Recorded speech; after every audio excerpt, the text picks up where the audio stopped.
Hi everyone, today we will talk about how to fix or how to solve TikTok zero views.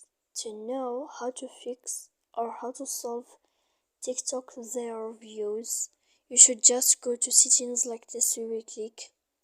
After that, in this page you will go to apps, default apps, app settings. When you will see this list, you will go down to find the application of TikTok and you will enter. Then in this page you should to go to click for stop. When you will end this, you will enter to storage. After that, here you will click clear cache. Then you will go to click clear data. And when you will end all this stuff, as you see, you can update your application.